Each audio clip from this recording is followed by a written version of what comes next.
Baik, Assalamualaikum. Salam Malaysia Madani. Kembali waktu ini bersama-sama dengan saya Natasha Aimi dan juga pasangan Natasha hari inilah. Ya, dan tentunya ya Arif Muhammad. Baik Arif. Seperti yang kita janjikan waktu ini kita bersama-sama dalam program Solusi Sihat. Saya rasa topik yang dibawakan pada hari ini cantik sangat. Ia bersempena dengan bulan Ramadan yang sedang kita jalani pada ketika ini. Sebab apa kita nak bawanya cerita tentang puasa dan gastrik. Sebab bila kita cerita tentang gastrik, ada yang bagi alasan saya tak boleh nak puasa sebab perut saya gastrik. Tapi itu adakah betul gastrik ataupun manja? Tepat sekali. Jadi kita kena tanya jugalah. Ya, kita nak rungkai apa jawapan yang sebenar, bagaimana keadaan gastrik yang sebenar. Bersama-sama dengan kita pada waktu ini kita ada Dr. Rafiz Abdul Rani yang merupakan pakar perunding gastroenterologi dari UiTM Private Specialist Center UPSC. Assalamualaikum doktor. Waalaikumsalam warahmatullahi wabarakatuh. Puasa doktor? Puasa. Dia macam tadi doktor kan? Macam cikgu tanya anak murid. Tak, saya takut doktor jawab lupalah ini. Mustahil saya. Siapa? Doktor jaga orang gastrik. Jadi doktor malah lebih mahir dan doktor juga pakar lah.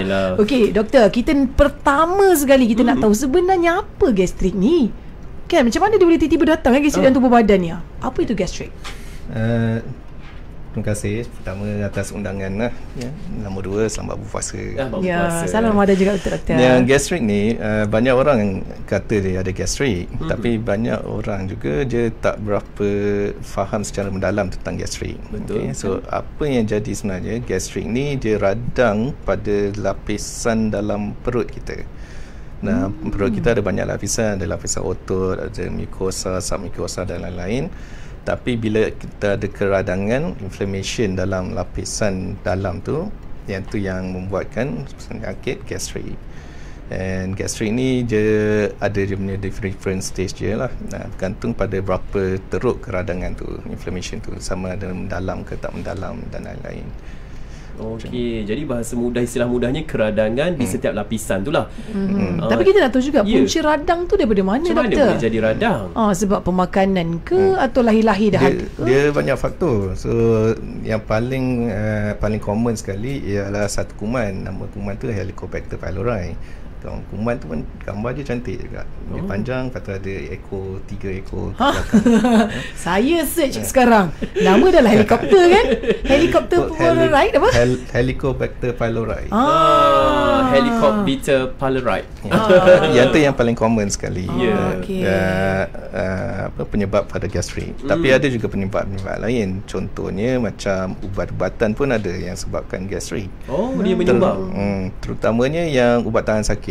Ada ubat tahan sakit yang macam jenis Ponston, Voltaren, Difin ni semua yang kita kategorikan sebagai non-steroidal anti-inflammatory. Yang banyak orang pakai bila pening, migraine, sakit lutut, sakit belakang kan, dia ambil tu. Yang tu dia boleh kurangkan lapisan selaput yang protect perut kita. So bila kurang selaput tu dalam perut, memang akan ada asid yang membantu penghadaman kita. Asid tu akan berlanggar dengan mukosa ni semua, rasalah pedih. Sebab itulah kita tak boleh nak ambil ubat tahan sakit ni suka-suka. Kena daripada deskripsi doktor lah. Apalagi kalau ambil berlebihan tadi tu kan. Jangan jadi lain. Baik. Tapi ubat tu elok dan membantu tahan sakit semua, tapi dia tak boleh ambil berpanjangan, tak boleh ambil selalu. Dan ada faktor-faktor lain juga macam merokok, alkohol ataupun stres pada fizikal macam tu. Boleh jadi gastrik juga? Boleh jadi gastrik. Tapi kalau lah punca gastrik ni adalah keradangan ataupun kita kata asid lah jadi kan, adakah kita makan benda yang berasid seperti limau ataupun makanan-makanan lain yang asid menyumbang juga kepada gastrik? Dia boleh sebabkan gastrik tu jadi lagi teruk. Tapi nak kata dia penyebab gastrik tu tak betul sangat, sebab dalam perut kita memang ada asid. So bila kita makan tu, dia tugas perut tu untuk pecahkan makanan, dan cara dia pecahkan makanan tu dengan asid dan juga bila perut tu mengucup semualah. So dah memang ada asid dalam perut tu. Cuma bila lapisan yang protect perut daripada asid tu menipis, yang tu yang sebabkan gastrik. So bila dah ada gastrik, and then you ambil lagi makanan yang berasid, macam buah-buah citrus ni semua, orange, limau, lemon ni semua, dia akan bertambah lagi asid. So yang tu yang buat dia terjadi lagi teruk. Okey, baru saya faham lah. Dah macam masuk kuliah dengan doktor dah hari ni. Betul juga terima tu kasih kan? doktor, terima kasih. Pernah kena gastrik tak? Saya based on yang doktor terangkan ni pernah lah kot. Betul juga tu. Saya memang dulu macam BFF dengan gastrik ni. Oh ya? Waktu zaman sekolah dulu. Tapi itulah tiba-tiba hilang. Saya tak tahu kenapa. Mungkin radang tu hilang ataupun kuman helikopter tadi tu dah hilang. Okey. Baik. Dan doktor, cerita tentang gastrik kan. Satu lagi, situasi gastrik ni kita tahu macam ni. Ni kalau katalah saya tersalah kan, betulkan saya. Kita tahu bila datang je kruk perut.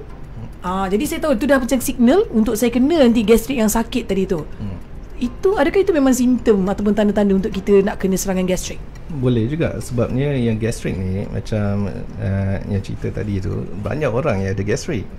Kebanyakan orang bila kata pernah sakit perut, pernah kena gastrik, pernah kan. So tapi tahap dia berlainan. Ada yang sikit je, dia relax pun dia dah okey dah. Ada yang sampai kena masuk hospital, kena ambil ubat IV dan sebagainya. So bergantung pada orang. Dan pada sepanjang saya jumpa patient semua, saya rasa kebanyakan patient pun dah tahu tanda-tanda gastrik tu nak datang. Contohnya setengah orang bunyi dah start berbunyi sikit kan. Setengah orang dia rasa banyak angin, setengah orang dia rasa macam pedih sangat. So kebanyakan orang dah tahu dia punya gastrik tu akan datang. Signal dia doktor. And signal ni berbeza-beza pada orang lain sebab dia satu spektrum, ada yang ringan, ada yang teruk. Baik, doktor ada sebut pasal angin tadi. Kadang-kadang kita rasa perut kita penuh, kita rasa sebu kan, sikit-sikit sendawa, sikit-sikit kentut doktor. Betul. Jadi adakah dengan perut kita ni penuh dengan angin itu satu simptom gastrik juga atau tidak? Boleh jadi, sebab kadang-kadang bila ada gastrik ni dia akan sebabkan kita punya perut, perjalanan dalam perut tu berubah sikit. Okey. So tapi kebanyakan orang yang ada angin bila diorang datang jumpa doktor ni semua, biasanya diorang ada reflux. So gastroesophageal reflux disease, yang tu ialah GERD. Gastrik dengan GERD ni berbeza, tapi simptom dia lebih kurang sama. So kebanyakan orang dia punya simptom tu akan overlap. Dan kita akan tanya banyak soalan nak cuba tahu pencerahan lah yang mana, sama ada gastrik ke ataupun reflux. Tapi yang terjadi sebenarnya yang angin ni kebanyakan masanya ialah kita punya side effect daripada pencernaan. Bila kita makan something, makanan tu akan dicernakan dalam perut dan dalam usus dan gas akan terbentuk. Ni campur dengan semua organism dalam perut kita lah. So sama ada gas tu dia akan keluar dari atas sendawa ataupun dia keluar ke bawah. Okey, baik. Jadi yang bunyi-bunyi tu doktor datang dari mana pula? Kenapa boleh berbunyi tu? Saya kalau perut saya belanja bunyi, memang kawan yang duduk selang 5 boleh dengar. Nak bagi tahunya. Bunyi tu biasa perut kosong. Bila perut kosong, pergerakan dalam perut tu akan sentiasa ada. Dan dalam perut tu sentiasa ada asid dan dia punya jus perut dan lain-lain. So pergerakan tu yang buatkan berbunyi perut tu. That's why selalu kebanyakan orang kalau perut bunyi tu dia tanda dia dah lapar lah, kosong. Betul kena makan lah kan. Baik doktor kata tadi disebabkan asid dalam badan kita yang semakin lama semakin banyak dan ada juga kuman tadi, dia akan menipiskan lapisan perut. Jadi adakah dengan kita makan, bila kita sakit perut, bila kita lambat makan, kita makan, jadi bila kita makan kita lega. Jadi adakah makanan yang kita makan tu melegakan kesakitan ataupun bagaimana sebenarnya sifir dia? Dia bergantung pada di mana gastritis tu, sama ada dalam perut ataupun dalam usus kecil. Bahagian pertama usus kecil dipanggil duodenum. Duodenum ni pun banyak selalu terjadi ulcer. Ulcer ni bila gastrik tu dah sampai ke lapisan yang lagi bawah lagi. So dia makin semula permukaan atas, lepas tu makin lama sampai bawah, sampai lapisan yang ada salur darah kita semua, yang tu yang buat pendarahan. So sama ada dalam perut dia jadi gastric ulcer ataupun dalam duodenum, usus kecil ni dipanggil duodenal ulcer.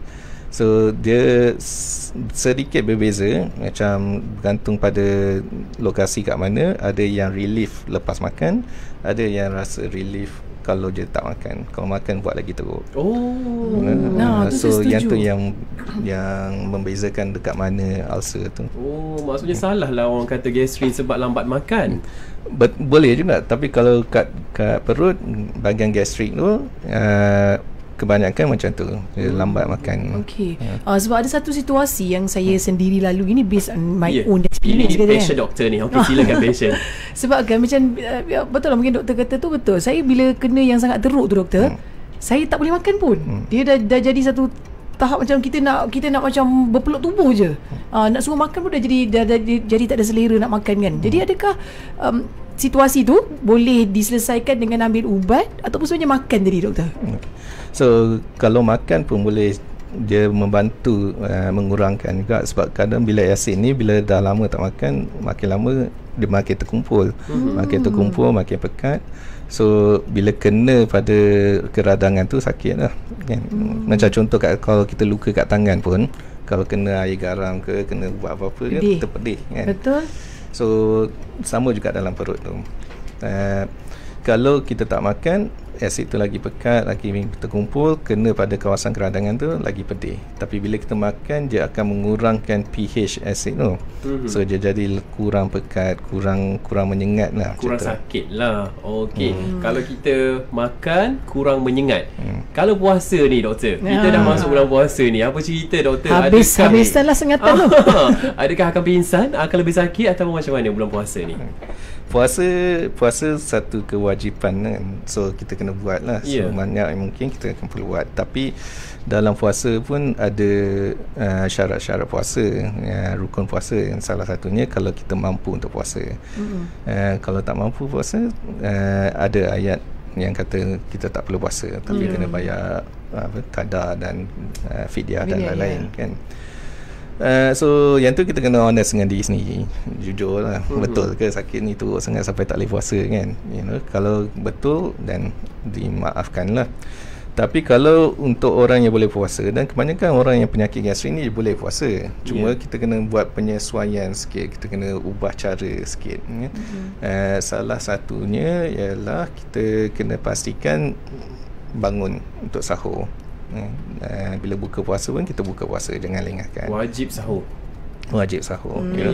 Kalau ikutkan, memang dalam sunnah Nabi pun dia kata, Rasulullah kata lewatkan sahur dan segerakan berbuka kan. So betul sunnah tu. Cuma kita sebagai orang yang sakit gastrik ni dah macam dia kata tadi, dah jadi macam wajib kan. So memang kena bersahur untuk prepare perut kita.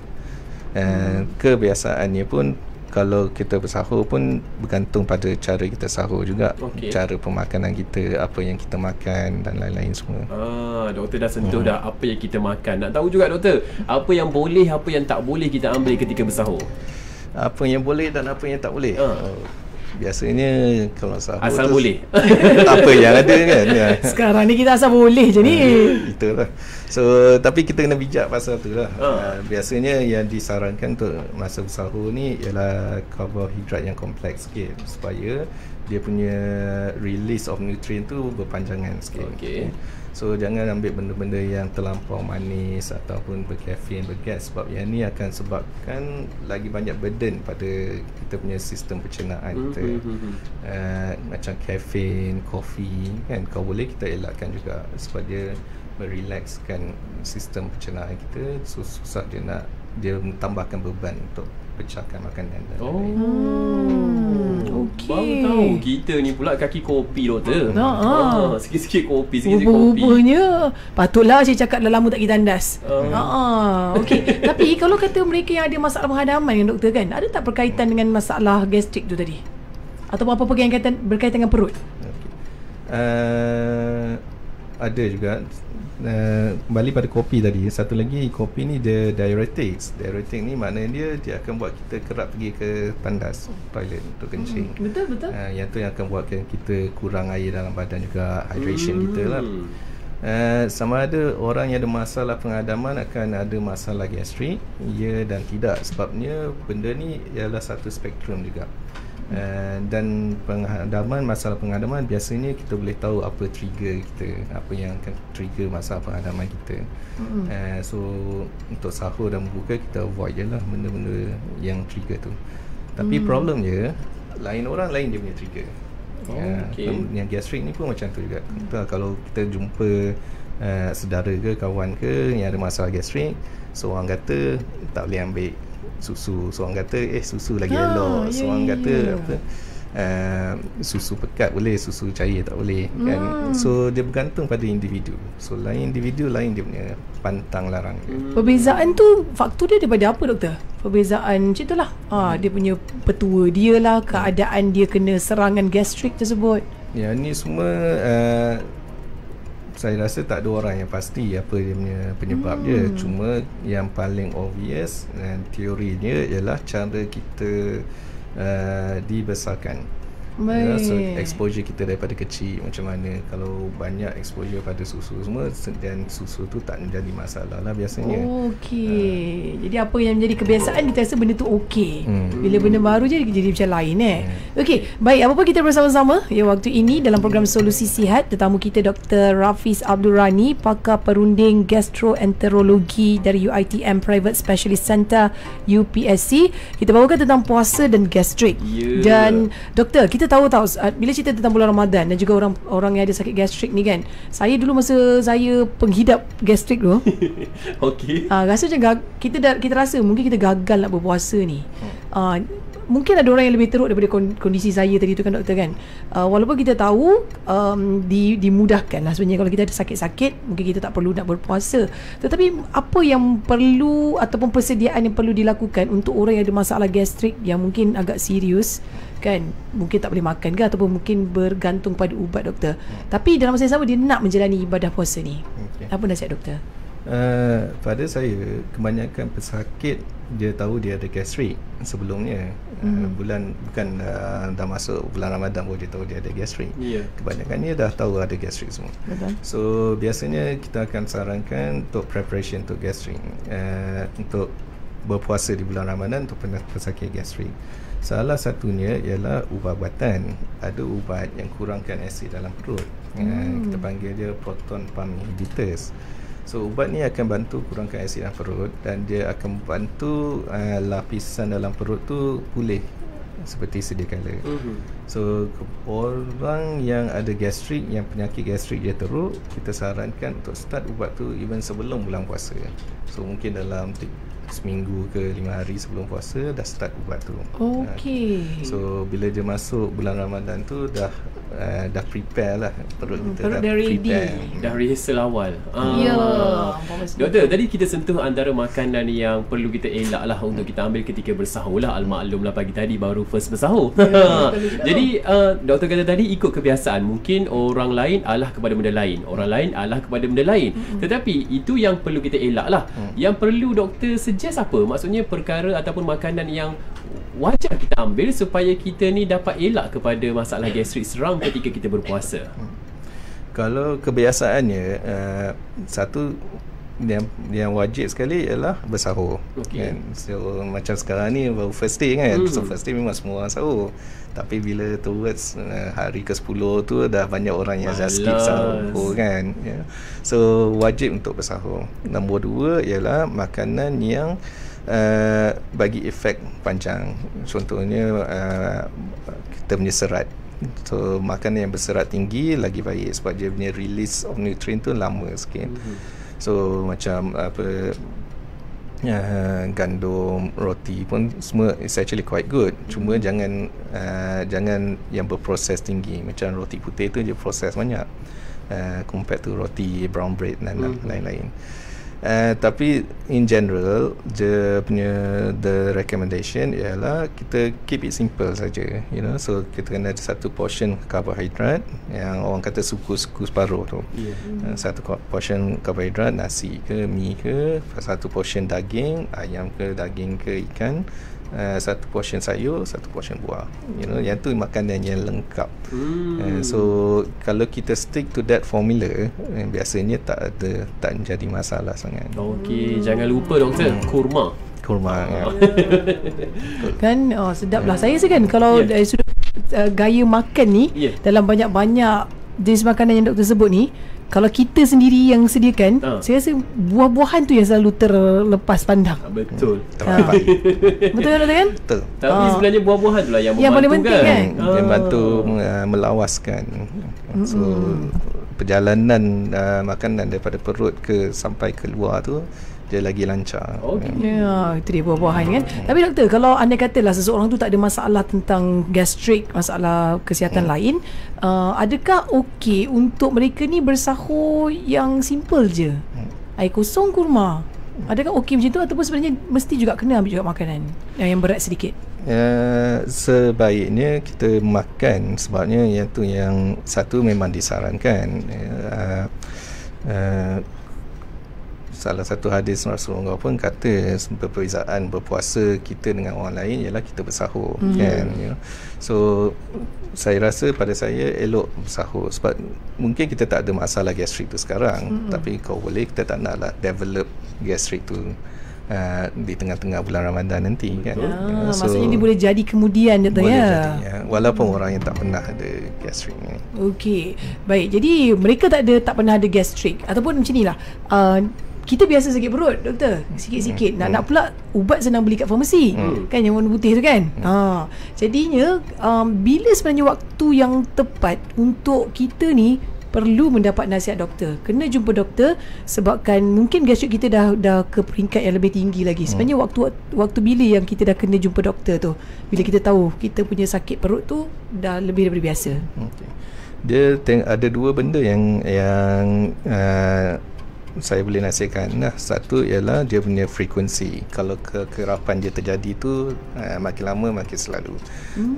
Kebanyakan patient pun bila jumpa tu biasanya dia kata, saya gastrik dah lama dah 2-3 tahun sebelum ni, tapi sebulan ni makin kerap. So yang tu yang buatkan mereka pergi jumpa ke doktor, dan yang tu salah satu warning untuk kita periksa dengan lebih teliti. Nombor 2 ialah dia punya severity je. Kalau sakit je lebih teruk daripada biasa. Kebanyakan orang yang gastrik ni dia dah tahu dah gastrik dia macam mana, tapi kadang-kadang dia punya spike tu lagi tinggi, and that's why you tahu better pergi jumpa doktor. Tapi kalau boleh janganlah dah sampai ke tahap itu kan baru jumpa doktor. Betul. Okey doktor, kita ada soalan di live Facebook kita. Dia kata, salam dok, betul ke saya gastrik? Dia kata simptom dia macam ni, saya rasa tersekat angin dekat dada dengan leher, selera makan pun kurang, lepas makan dan minum rasa macam tak ada apa-apa berlaku, tapi kan perut saya langsung tak sakit. Kalau betul saya gastrik, ada ubat tak untuk menyembuhkan terus gastrik tu? Dulu tak ada pun sedawa banyak kali, sekarang banyak kali sedawa, dia kata. Dan ianya mengganggu kehidupan seharian saya. Saya nak hidup normal macam dulu, nak buat kerja sikit je, angin dah tersekat kat dada, rasa macam tak selesa. Macam lainnya simptom ni doktor? Betul. Berdebar juga. Yang ni perlu penjelasan lebih daripada patient. So biasanya bila kita jumpa doktor, doktor ni biasa dia tanya banyak soalan, sebab kita nak tahu perbezaan adakah ni gastrik ataupun ini reflux ataupun benda lain. Ada benda-benda lain macam achalasia, dysphagia dan lain-lain. So daripada soalan-soalan tu kita boleh narrowkan. Tapi kalau ikut pendengar tu, saya rasa dia punya bunyi tu more towards reflux, tapi kita tak boleh nak confirmkan selagi tak jumpa patient, tak tanya soalan yang lebih-lebih ni. And dia biasanya kita akan masuk control pun untuk tengok juga, sebab gastrik dengan reflux ni dia punya overlap banyak sangat. Dan ada patient juga yang macam 80% gastrik, 20% reflux, dia jadi sekali, serentak sekali. Jadi untuk buat pengesanan yang tepat tu kena scope jugalah. Biasanya kena scope. Tapi bergantung juga, ada pada patient yang umur 50 ke atas memang automatically kita sarankan untuk scope, sebab ada benda-benda lain yang kita risaukan juga. Tapi yang 50 ke bawah tu biasanya ada pilihan, sama ada kita nak scope dulu ataupun kita based on assumption je kita treat dulu. So bergantung pada situasi. So yang tu yang susah dengan medicine, sebab benda dia tak accurate kan? Betul. Kalau Doktor, satu lagi, bila kita tadi saya ada tanya berkenaan dengan sahur lah. Saya banyak soalan pasal makanan ni. Tadi sahur kita dah clear dah apa yang perlu, apa yang tak perlu, tapi kita nak berbuka ni doktor. Kita dah berlapar seharian, perut kita dah kosong seharian. Jadi kita nak makan, apa makanan yang kalau boleh jangan ambil sebab kau ada gastrik ni? Apa doktor? Kalau boleh saya putar soalan tu pada makanan yang jangan ambil dan makanan yang elok ambil. Okey, silakan. So pada biasanya the first rule is kita jangan lengahkan berbuka puasa. Kita segerakan berbuka puasa. Nombor 2 is macam kita masa berbuka tu kita makan yang ringan saja.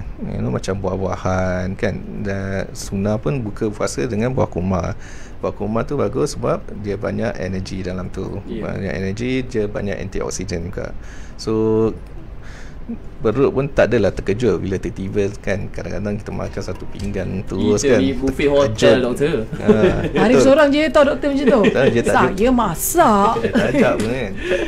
So kalau boleh kita makan yang ringan dulu. And make sure kita minum air juga. Minum air. And then solat ke apa, and then baru kita makan makanan dinner yang sebenarnya lah.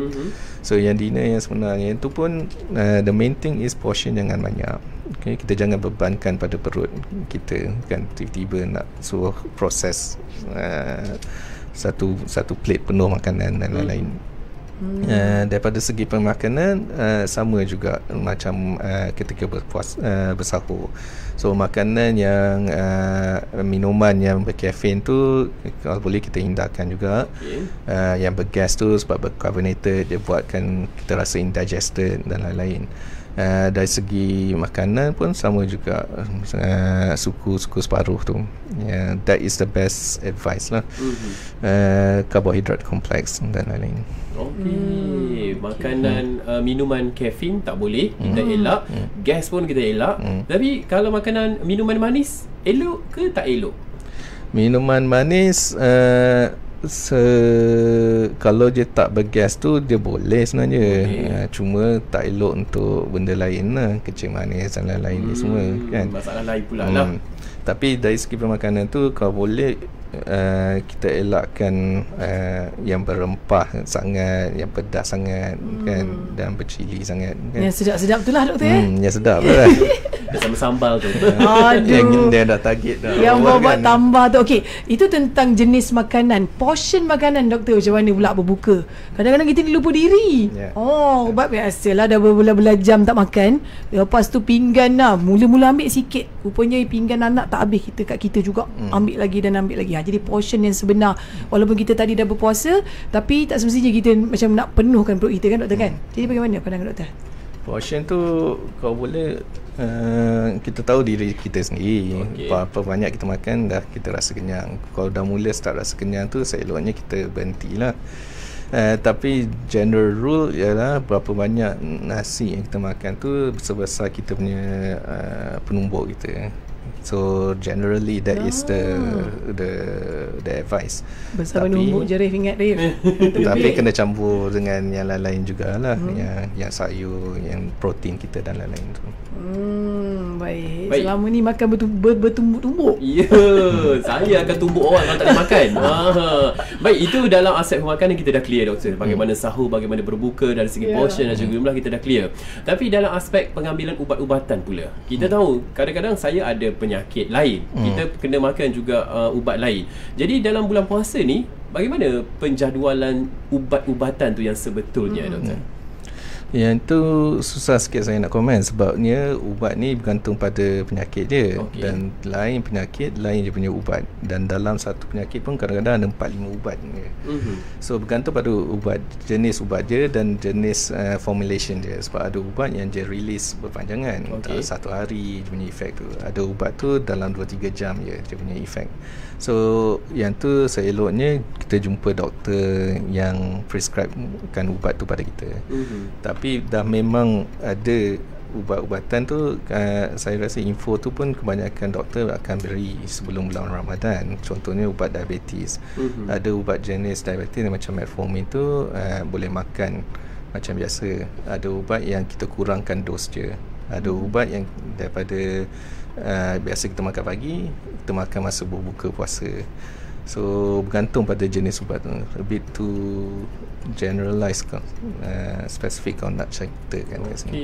Tapi apa pun doktor tahu nak masuk bulan puasa, doktor pun tahu. Jadi doktor akan bagi pesanan awal. Makcik, bulan depan kita dah puasa. Makcik kena ambil sekian. Betul. Kan ya, doktor sayang tau kita yang sakit-sakit ni sebenarnya. Bukan makcik je lah. Bukan ada orang muda pun kan ada penyakit gastrik. Tapi jangan memandang enteng lah. Apa doktor, kalau kata gastrik kita biarkan, ada tak ianya akan ke fasa yang lebih serius, yang lebih membimbangkan?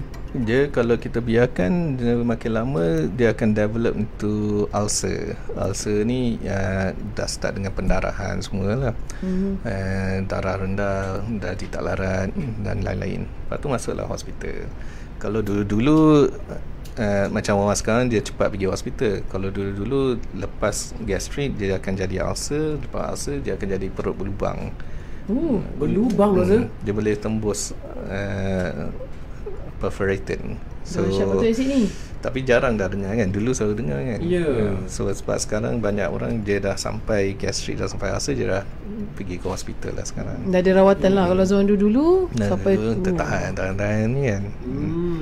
So, tapi cakap pasal level-level ni lah. Maksudnya tahap mana yang sebenarnya kadang-kadang kita mungkin first time kan, tak biasa ataupun tak ada ilmu berkenaan gastrik, kita macam biar je sakit perut, biar tidur, kadang-kadang hilang, kadang-kadang tidak. Tetapi tahap mana sebenarnya doktor yang kita mungkin itu gastrik yang perlu kita jumpa doktor?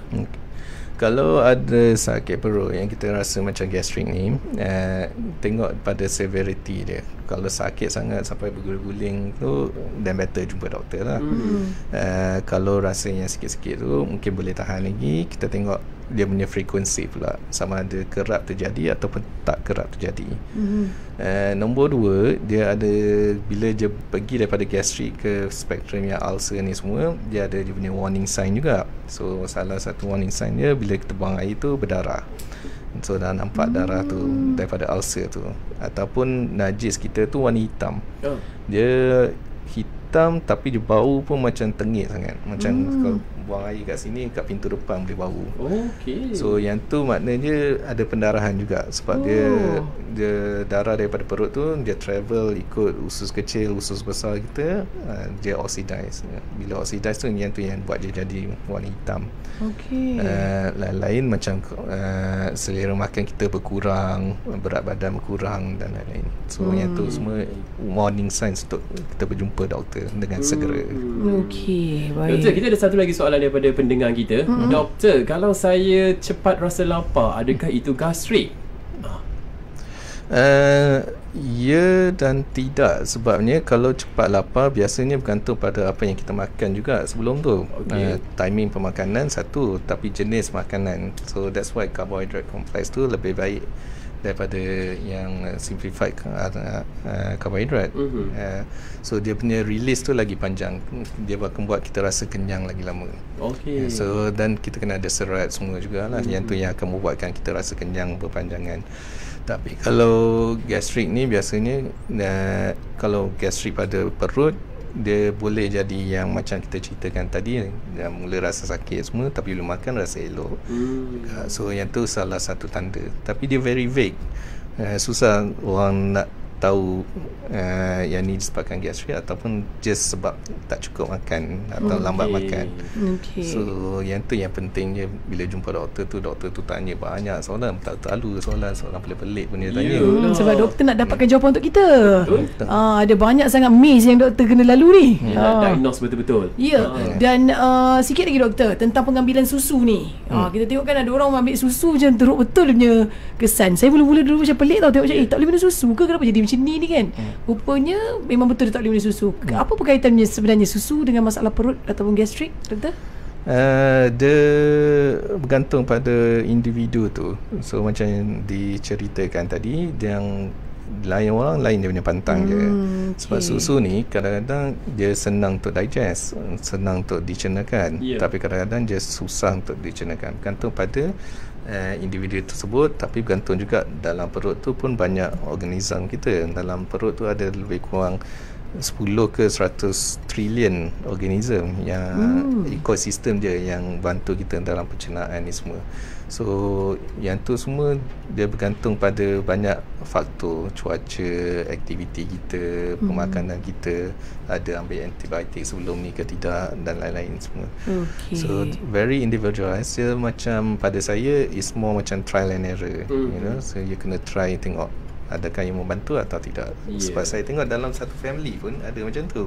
Ada yang mak dia gastrik, lepas tu mak dia minum susu, better. Anak dia pun ada gastrik, tapi anak dia tak boleh tengok susu, tak boleh sentuh susu. Okey, jadi itulah dia kesan susu, tapi bergantung pada tiap-tiap orang tu juga. Sekarang awak dah boleh minum susu? Saya sekarang semua dah boleh telan, sebab dah tak ada. Doktor boleh minum susu? Boleh. Saya je lah tak boleh ni. Awak tak boleh susu? Saya bukan sebab gastrik, tapi sebab kalau saya susu kosong, dia akan muntah. Ni macam pula ni. Dia rasa macam ni saya sangat puting beliung ni doktor. Itu macam more macam intolerance tu. Apa pula tu? Dia macam apa? Dia bukan allergic, tapi macam ke arah tak boleh nak hadamkan susu. Ada masalah perut ni. Saya jadi patient doktor esok. Kan buat rawatan susulan. Okey. Baik doktor, kanak-kanak dan dewasa, adakah simptom yang sama seperti dari awal tadi doktor kongsi tadi? Ada perbezaan sikit, sebabnya kanak-kanak dia more robust lah. Dia punya sistem pencernaan dia lagi robust, dan macam orang tua ni dia banyak faktor-faktor lain juga, macam ubatan yang tadi tu kan, ubat non-steroidal tu ada juga orang yang penyakit jantung dia ambil ubat aspirin sebabkan lapisan tu menipis juga, stres kerja dan lain-lain juga. So perbezaan tu ada sedikit. Okey, jadi untuk kanak-kanak dan dewasa ada perbezaannya. Baik, sebelum kata kita berakhir doktor, apa nasihat doktor kepada semua pendengar-pendengar di Bernama Radio tentang mungkin mereka yang ketika ini ada masalah gastrik, masalah perut dan sebagainya, dan juga dalam masa yang sama nak menjalani ibadah puasa. Silakan doktor. Terima kasih. Saya punya nasihat ni, ibadah puasa ni kita patient sebagai orang yang ada gastrik ni memang boleh menjalani ibadah puasa, cuma kita kena ada penyesuaian pada cara kita menjalankan ibadah puasa ni. So sama ada kita ubah cara kita bersahur, ataupun ubah cara kita berbuka puasa, ataupun kita tolong prepare perut kita sebelum berpuasa dengan cara ubat-ubatan tadi tu. The best thing is kena tailor pada individu tersebut, dan cara yang baik ialah berjumpa dengan doktor, and also kita punya knowledge kita.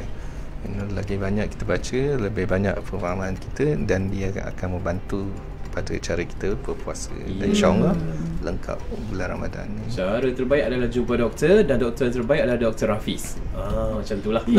Betul.